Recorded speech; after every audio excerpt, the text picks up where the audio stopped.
जय हिंद दोस्तों, कैसे हैं आप लोग। आई होप आप सब बहुत अच्छे होंगे, मजे में होंगे। आज हम लोग क्लास 10th का सिलेबस डिस्कस करने वाले हैं। ये जो सिलेबस है वो 2024-2025 के बैच वालों के लिए है।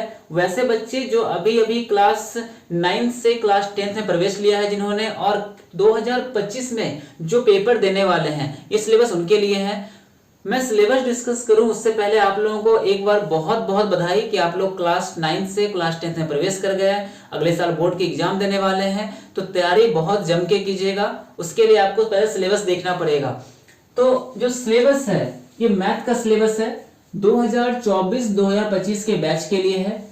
सबसे पहले मैं बात कर लेता हूं मार्क्स की। तो मार्क्स इसमें कितना है, 100 मार्क्स का एग्जाम होने वाला है। उसमें से 80 मार्क्स का जो होगा वो पेपर होगा, और 20 मार्क्स आपके स्कूल में इंटरनल आपका जो असेसमेंट होगा उसमें होगा। ठीक है। सिलेबस जो है वो थोड़ा छोटा किया गया है, यानी कि जो पुराना सिलेबस था वो थोड़ा इससे बड़ा था। अब उसी सिलेबस को 25% कट करके आपका सिलेबस बना दिया गया है। अब हम समझेंगे कि कहाँ कट किया गया है, किसमें कितना मार्क्स है, पहले वो जानेंगे। सबसे पहले हम समझते हैं कि ये जो वास्तविक संख्या देख रहे हैं, रियल नंबर, इसमें आपका 6 मार्क्स का है। ये कितने मार्क्स का है, ये आपका 6 मार्क्स का है, ये रियल नंबर। उसके बाद आता है आपका बहुपद यानी कि पॉलिनोमियल। उसके बाद दो चर वाले रैखिक समीकरण, द्विघात समीकरण, और यहाँ पे समांतर श्रेणियां। ठीक है, ये सब आप देख रहे हैं। ये क्या है, ये आपका जो पूरा 10, 11 और ये जो दिख रहा है 6। ठीक है, 10, 11 और 6 ये कितने मार्क्स का है, तो ये है आपका जाकर के 15 मार्क्स का। ठीक है, यानी कि ये क्या 6 और ये सर्कल और ये रचनाएं, ये तीनों को मिलाकर के आपका कितने मार्क्स का है, तो ये 15 मार्क्स का है। कितने मार्क्स का है, 15 मार्क्स का। उसके बाद आता है आपका त्रिकोणमिति और त्रिकोणमिति का अनुप्रयोग, यानी कि application of trigonometry and introduction of trigonometry. ये आपके लिए बिल्कुल नया है, आपने इससे पहले कहीं पे भी त्रिकोणमिति नहीं पढ़ा है। तो सबसे पहले हम ट्राई करेंगे कि इसको शुरुआत करें, क्योंकि अभी आपके दिमाग में कुछ नहीं है, तो ये आसानी से एंटर कर जाएगा। जो त्रिकोणमिति है और ये जो त्रिकोणमिति का अनुप्रयोग है, यानी कि एक्सरसाइज 8 और 9, ये आपका पूरा जाकर के कितने मार्क्स का है, ये है आपका 12 मार्क्स का। ये कितने मार्क्स का है, ये है आपका 12 मार्क्स का। ये निर्देशांक ज्यामिति देख रहे हैं आप, कोऑर्डिनेट ज्योमेट्री, ये आपका है 6 मार्क्स का। ये कितने मार्क्स का है, 6 मार्क्स का है।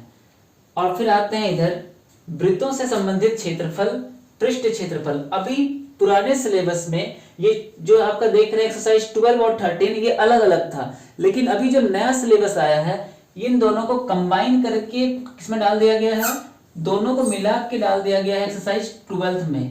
किसमें डाल दिया गया है, 12 में, यानी कि ये कितना हो गया, एक्सरसाइज 12।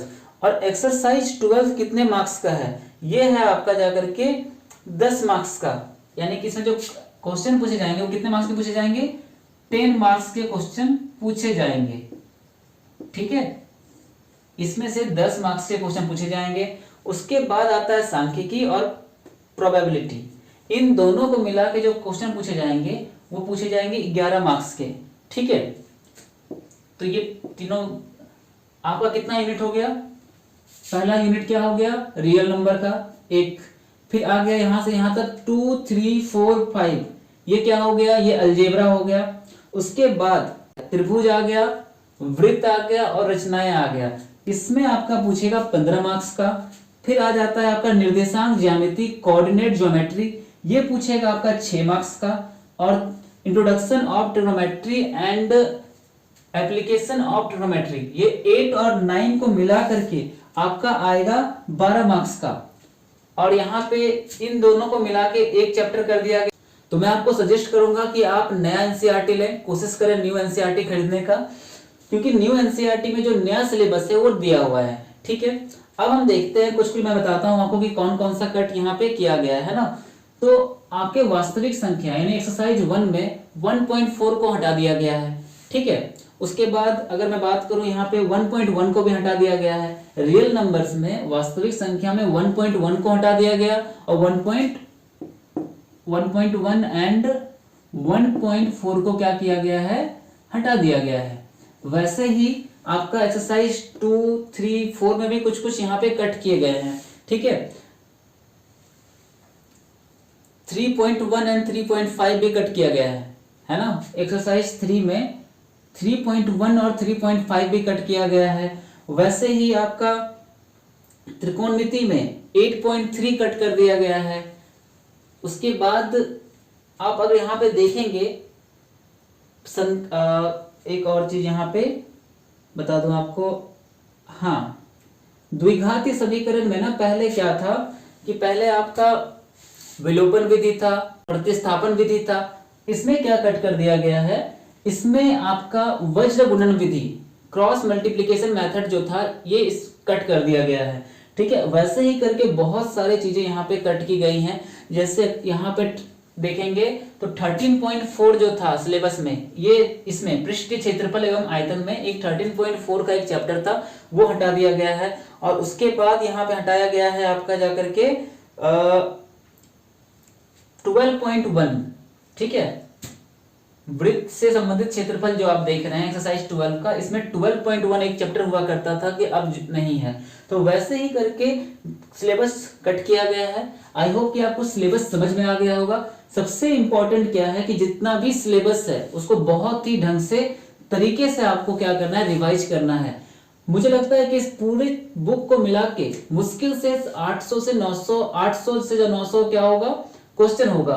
तो 900 क्वेश्चन को अगर मैं रोज करता हूं, अगर मैं रोज 5 क्वेश्चन भी करता हूं, तो मुझे 1500 क्वेश्चन बन जाएगा एक साल में, है ना। तो उम्मीद करता हूं कि आप लोग इसे बहुत ही अच्छे से करेंगे और 6 महीने में इसे कंप्लीट करने की कोशिश करेंगे। ट्राई करते हैं, क्योंकि अभी तो सिलेबस डिस्कस हुआ है। मैं कोशिश करूंगा कि आपके लिए नया वीडियो अपलोड करूं।